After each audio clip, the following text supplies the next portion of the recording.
In this week's In-Ear Insights, we are on part 4 of our series on Agile and AI.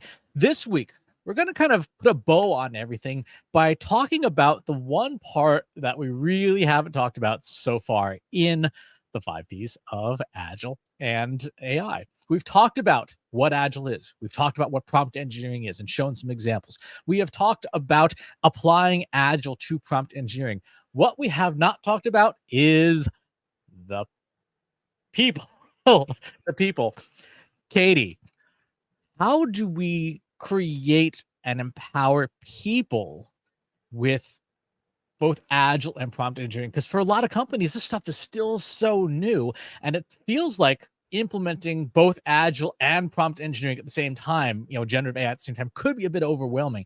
What's the pathway to getting an organization or a team up to speed on both without just causing them to cower under their desks in fear? Oh, I mean, you just even asking the question is overwhelming because it is. It's a lot. It's a culture shift. Introducing a new technology that you want to sort of infiltrate into everything is a culture shift. Introducing a new methodology for getting things done is a culture shift. And so we absolutely should be talking about the people. So I always start at the top. What is the purpose? Why are we doing this? Anytime I have been faced with some kind of change management, I always know that the hardest part of the project is going to be getting people on board. The reason for that is because people naturally want to know why. Why are you asking me to do this? What is in it for me? How does this impact me? What does this mean for my job? Do I have to do something different? Do I have a sense of ownership in this? Can I have an opinion in this? These are all normal, natural questions. Companies that are prepared to have those conversations are more likely to be successful with their implementation versus companies that say, we're going to do this thing and that's it. And that's all the information you get. That like but we've both been in those situations where we've Uh-huh. been in both scenarios. And so, how have you felt as a person, as a human, as a team member when someone comes to you and says, "We're gonna do this thing"? It depends on who's asking and what the situation is. If it's a stakeholder that I like working for, I'm like, okay, cool. We'll figure out. It's a fun challenge to solve. If it's a Okay. stakeholder I don't like, it's like, oh, you're a pain in the And and I think that's fair. yeah. I Be mean, it's again, it's all about the people, right? And so Mhm. it's not even just what's being asked, because presumably as long as you're working for rational, sane stakeholders, there is some clear purpose that is either implicit or explicitly declared. Say like, yeah, we're doing this because Mm. we need to be more efficient. We need to make some more money. We need to do this. If you're working for an irrational stakeholder, well, all bets are off. Well, and so what's interesting is what you're talking about is trust. And Mm-hmm. so this is where a lot of companies get these types of big change management projects wrong is they are overestimating the amount of trust they have built within their teams within the company culture. And so I would like to believe, Chris, if I said to you, "Hey Chris, today we are going to start manufacturing pancakes." You'd probably be like, "That's interesting. All right, let's figure it out." Mm-hmm. Where at and it's because I feel like you and I have built up that trust where if I'm asking something, there's probably a good reason. And, you feel comfortable asking me, what is the reason for this? Whereas in previous roles, if your previous supervisor came to you and said, "Hey, Chris, today we're going to build pancakes," you may or may not have felt comfortable saying, "Why? What does this mean?" You probably would have sort of like dug in your heels and be like, "Well, F that. I'm not gonna do that. That's dumb. I don't even know why they're asking me to do this. Didn't give me any context." And that is where that, like, relationship is so important. And so, especially in enterprise-sized companies where there's a good chance you've not even laid eyes on 70% of the workforce. Right. You've only maybe ever seen their name mentioned in an email. It's really hard to build that trust. So when someone is asking you to do something, you're like, who is this person? Why am I gonna do something for them? What's in it for me? Those are really normal questions to ask. And that's why when you start to think through introducing Agile or introducing generative AI or introducing both, Both. you really need to understand how every single person involved is going to feel about it. Um, and a lot of companies, they don't want to care about that. They're just like, no, it's what's best for the company. Let me do the thing. But at the end of the day, it's still people who are executing against the plan. So, one way, because I know you're going to ask me, well, what do we do about that? How do we fix that? What does that mean? So, first and foremost, you should probably hold what a lot of companies call a town hall and allow people to bring their questions or submit questions ahead of time or however the process is that you want to do that. But a more efficient way to do that is to gather user stories. And so, what you would do is you would say, hey, Chris, I think that our company is going to start being more agile. Okay, here's why we want to do it. Here's what I'm thinking. I want to know from your perspective what that looks like. And if here's a user story exercise. So I want to know, as the chief data scientist, I want to use Agile so that I can code more efficiently. I want to borrow from Agile methodology so that there's more transparency. I want to start to hear from you, from your perspective, what that means and what questions you have. And if you don't know what you want from Agile, that's okay. But let's have a conversation about it. And so by going through this exercise, it does a couple of things. One is you start to understand beyond just your perspective of what you need, what other people are going to need, because their needs from Agile or generative AI may be different from what you need from Agile or generative AI. So that's an important thing to know. The other thing is it starts to give the people who are actually going to be executing it a sense of ownership. They've been heard, they've been listened to. You are taking their opinions into consideration. I used to have a stakeholder who wanted all kinds of crazy things. When we're talking about software development, he did not understand software development, but he had very strong opinions about what he wanted. And I would always come to he would bring this thing to me. I'd be like, "Well, we can't do that." And one day he got in my face and said, "You need to stop saying no so fast. You need to hear me out and listen to me." And what it told me was that he just wanted to be heard. Whether or not his thing was ever going to make it into production was really kind of irrelevant. He just wanted to know that he could at least voice his opinions in a way that weren't immediately going to be shut down. And that helped us start to rebuild that trust that was so desperately needed for us to keep moving things forward.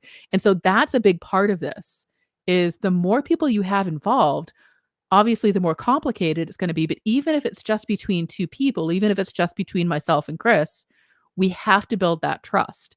He has to understand why I'm asking something, and he has to understand and feel like he can voice where he's going to hit roadblocks or he has opinions or he wants to do something a different way. Those conversations have to happen. You can't skip over them. I think it's a really interesting point too, because generative AI in particular can, if improperly rolled out, cause a lot of anxiety and fear and concern. Like, is this machine going to take my job? Right? That Mhm. is a valid concern, because there are cases where yes, that will be the case. And so by anticipating the likely objections or the likely questions people are going to have, you stand a chance of getting ahead of that, of saying, okay, Mhm. here's how we're going to be using this thing. Hey, you know those expense reports you love writing every month? We're going to teach generative AI how to do that. And almost everyone in the company is going to be like, yes, that's a great use case. I hate doing that. It's not a good use of my time. And if I can just talk to a machine for 5 minutes and have it do the report, I'm on board. Like, you give me as much generative AI as you can send me, if it means not having to fill out that bloody form every month. And I think part of that, the rollout and empowering people with it, is saying, like, here are the use cases where this is going to make your life better. It's an interesting example. However, the part of the conversation that was missed is, okay, we're going to use generative AI to write your expense reports. And, maybe 90% of the people are excited about it. But that one person whose sole function is to collect and process expense reports is now probably pooping their pants saying, I don't know if I'm going to have a job tomorrow. That is probably the person who is most important for you to talk to, because they need to understand, okay, if you're taking away a core function, what does that mean for me as a person? What am I going to do instead? And then, it's an opportunity to have the conversation of, here is higher value work that you could be doing. But right now you're so in the weeds with expense reports that you can't get to that stuff. Or, hey, you know what? You processing expense reports is just not a job function that we're going to need anymore. So let's have a conversation about how we can either rewrite your role, or unfortunately, in some situations, it's just no longer a function that we need. So I'm giving you a heads up so that you can start to make those plans. You know, there's a lot of different outcomes for those kinds of conversations, but the human side of this is having those conversations because people have a lot of high anxiety. When people have high anxiety that is not being addressed, they start to create real and fake scenarios, and they start to make assumptions, and they start to concoct, these situations that may or may not happen, and they start to spiral. When that starts to happen inside of an organization, the culture as a whole becomes very toxic. Whether or not, it was intended, or, just sort of accidental that you didn't have these conversations, when you start to have that toxicity in your culture, it is very hard to remove, Mm. because now you're trying to address situations that are never going to exist, but people have started to think about them, and now they're starting to worry about them, and it's keeping them up at night. And you may have that side effect of, well, I don't want to be a part of that. So let me just go ahead and proactively leave the job, or let me tell everybody else that they need to be leaving. And you have these undesirable outcomes that you did not plan on having because you didn't have those conversations up front. With a technology like generative AI, though, how do you even know that that's a possible outcome? Because in a lot of cases, it comes into something like, "Hey, write more blog posts with generative AI," Sure. right? And then as people start using it more, they go, "Oh, I can use it for this, and I can use it for this," and I mean, it gets scope creep of its own, but Sure. because of the nature of the tool, it can handle that. It has applications across the entire life cycle of a business. How do you manage that? How do you message that to people? How do you get people's buy-in for a tool that when they read the headlines, it's like, yeah, this is going to take 95% of all jobs. It's the crazy things that people, some that the tech bros like to say. A lot like requirements gathering, a lot like development and testing, it's very rarely a one and done. And so if you're having these conversations, it's not well, we had this conversation 3 quarters ago, so why are we revisiting it? Because the technology is changing, because the expectations are changing, you have to continue to have the conversation. And maybe you build it into part of the requirements gathering process, part of the, prompt engineering life cycle. Maybe part of the life cycle that's really important to your company for success is having that conversation, or setting aside time for R&D. So R&D being research and development, giving people the opportunity to explore it on their own and bring back what they've learned, their ideas, to say, this is how I think it might benefit my job. I know that our business outcomes are revenue, customers, retention, whatever the thing is. I took a look on my own. I did the R&D on my own and found maybe I could do this and this could help. Again, it gives people that sense of ownership versus being told what to do without any context as to why. And you may find, because, Chris, you're just one person. Believe it or not, you are just one person. And even though your expertise in generative AI is expansive, you may never come up with the same ideas that I will, because I'm a Mhm. different person. I have different experiences, and I'm going to look at it from a different perspective. And you need those different perspectives in order to really understand what it can do. But you also need to create the space where people are allowed to share what they've learned or have questions, in order for it to become a really strong part of your culture. So, how do you get people to do that though? I mean, how do you get people to recognize the opportunity that's in front of them and to proactively take that ownership, because a lot of, for good or ill, a lot of people are not that proactive. They just Mhm. kind of wait for things to happen. And to your point, that can create a very toxic culture, but at the same time, a very small minority of people are going to be like, yeah, I'm going to get ahead of this and do that thing. A lot of people are like, I'm just trying to get my to-do list done today. I don't have the bandwidth, the even the motivation. Like, yeah, I work at this company because it's a paycheck, and that's Mhm. all I care about. And I'm not going out of my way to do extra work for them when it's not going to get me any more money. How do you tackle that? Because this is the thorniest part of AI, is the people. And it's the same thing, if take generative AI out of the conversation, replace it with any tech because that's all it is. It's really just a piece of technology, it's just a piece of software. And so let's say we're talking about your CMS. Let's say you're talking about your payroll system. Let's say you were talking about the system in which you input your expense reports. To go back to that example, people are going to do it or people are not going to do it. That's the reality. You're absolutely right. You're never going to get every single person on board to do it. Not everyone has that same desire to do it. And that's okay. This is going to sound really callous, but then those opportunities are taken away from them Mm. because you have to decide as the decision maker, as, the person in charge of change management, as the person responsible for building an AI driven culture, an agile culture. Do I have the right people in the right seats to do this? Or do I have people who can do things outside of that? And you may have room for both, you may not. Those are business decisions, but it still comes from having those conversations. And so, Chris, you have been all in on generative AI since day one. I, on the other hand, have not been. I've been more resistant. I've probably been more stubborn than I need to be, or it's just not something that is as interesting to me as it is to you. And so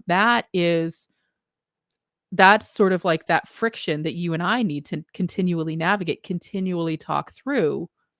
I need to feel like I can voice my concerns about using generative AI, and you need to feel like you can voice your concerns about me not using generative AI. And the goal is that we come to some sort of agreement of what we will and won't do, but we're continually, almost every day, having that conversation.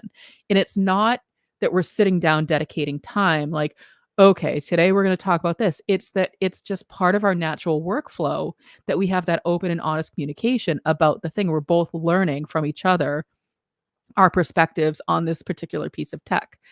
That's really going to be the key to success. And so, in this scenario where, perhaps I say, you know what, Chris, I'm never ever, I'm not interested. I'm not proactive. I don't want to use generative AI. We then have to figure out what that means for the company. Am I harming the company? Am I holding us back from moving forward? And if that's the case, perhaps I am not the right person to be in this role to lead a company when I am actively, willfully holding it back. Let's say that SEO, just to pick a different tech, let's say SEO is really vital to the company, but we have people on our team who are maybe forgetting to do it, maybe subconsciously not doing it because they don't think it's important. We need to figure out what that means for the company. Are they harming the company? Are they holding the company back? And what do we do about it to solve that problem? Maybe that person is not the right person to be addressing that particular piece of tech. There's other things they could be doing. And I mean, so it's what's interesting is this is not a new problem, it's just new tech. But we're putting so many big expectations on generative AI solving problems, but it's not a new problem. I like the SEO example because, in a way, it highlights how the 5 Ps are good as a diagnostic tool. If the person theoretically is the problem, then you have to ask, have we not documented the process? Is the technology too hard to use? Mhm, Is SEO not part of their performance outcomes, right? You get what you pay for. So if it's not part of, this is how you'll be evaluated as to whether you're doing a good job or not, or this is how you'll be held accountable for it, then it's probably not going to get done. But the one that stands out to me is purpose, right? mhm, If, in your example of adopting generative AI or not, if it's something that is going to start harming the overall outcomes of the company, the overall, opposition of the purpose of the company, which is to grow, to provide a, work for its employees, to make, to serve customers well, then that opposition means that your purpose is different than the company's purpose, right? If Mhm. you're saying, I don't want to use this thing, and the thing, whatever it is, SEO, generative AI, CRM, is aligned to accomplishing the purpose, then I think that's probably where you have the biggest challenge, because you no longer have purposes that are aligned. Like, you and I may disagree about specific implementations of generative AI, but we have the exact same purpose. We want Yep. to see that our company do well. We want to see our employees do well. We want to see our customers do well. We want to, continue to do all the things that we started from day one. The technology, the platform, and some of the processes around it may be different, but our purpose is the same. But when you have employees where the purpose is out of sync, Mhm. then I think you've got a much bigger challenge to solve.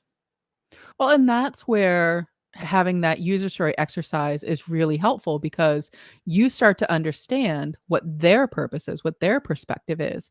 And so if their perspective is, I want to use generative AI to write all of my blog posts so I don't have to do it, that doesn't really align with the company goals. Like it might, great, generative AI is going to do it because you don't want to. Do you not want to because you don't want to, help us bring in more customers, help us bring in more revenue? And so it's a conversational tool. It's an opportunity to start to dig into why there is so much friction.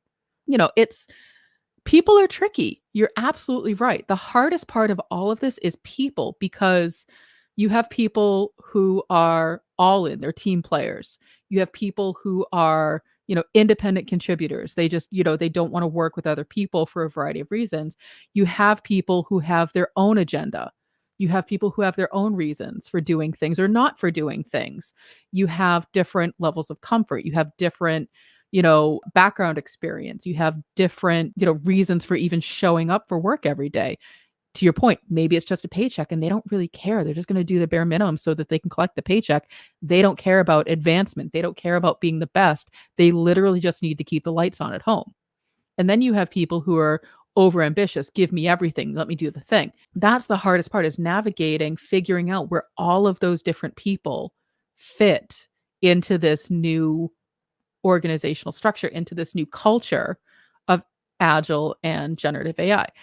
There may be jobs, there may be people that don't need to use generative AI. Does that mean that you are no longer a generative AI culture? Not at all. It means that you have found the right places to do this thing. Again, think about it in terms of your CMS, your marketing automation.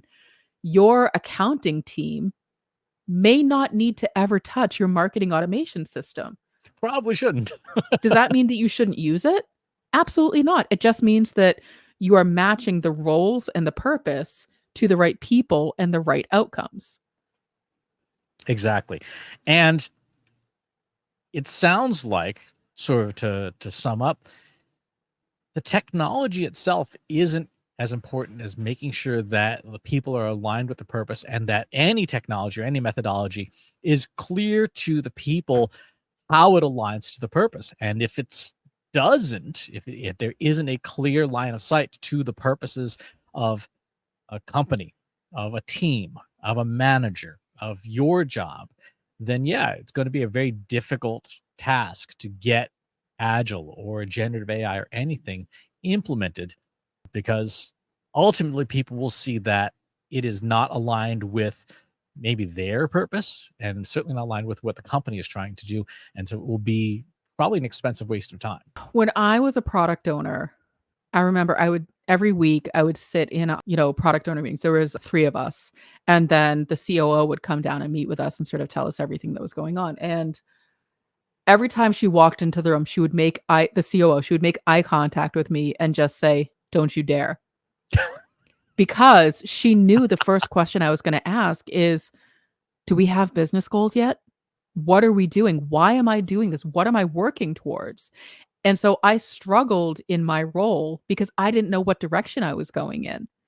And I did what was being asked, but I questioned it every step of the way, which made waves with people. They didn't like that I was asking so many questions, but nobody could tell me why I was doing this. They were like, you know, "We need you to write a business plan." Why? For what? For who? To do what? Like, to and it was just write one. And it was like, "Okay, we need you to, build this thing." "Okay, for what purpose? Who's gonna use it? What do they need?" And so it just you need to give your team, your company, your culture that why, because they're gonna ask, they're gonna wanna know. And if you can't Hmm. answer why we need to be an AI forward shop or why we need to be agile, they're gonna dig their heels in. They may not realize they're being stubborn, but in their quest to get answers to figure out what that means for them, they are, stopping the process from moving forward because they need that information. So at the very least, when you're putting together your purpose statement, make sure you have your why. I want to make our company agile so that I can do X. Don't just stop at I want to make our company agile. That's where a lot of companies get it wrong is they start to put together the user story and they chop it off before they get to the so that. That purpose and that performance, that outcome is so vital to getting people on board. Exactly. And if you'd like help doing this is something that we do. Go to trustinsights.ai/AI services, and we can help your company figure out how it's going to implement generative AI, whether you should or not, and how well it is aligned to your purposes. Uh, if you want to share some of your experiences with both Agile and generative AI and its implementation with your company and with your people, pop on over to our free Slack group. Go to trustinsights.ai/analytics for marketers, where you and over 3,000 other marketers are asking and answering each other's questions every single day. And wherever it is that you watch or listen to the show, if there's a channel you'd rather have it on instead, go to trustinsights.ai/TI podcast, where you can find us on most channels. And while you're on your channel of choice, please leave us a rating and a review. It does help to share the show. Thanks for tuning in, and we'll talk to you next time.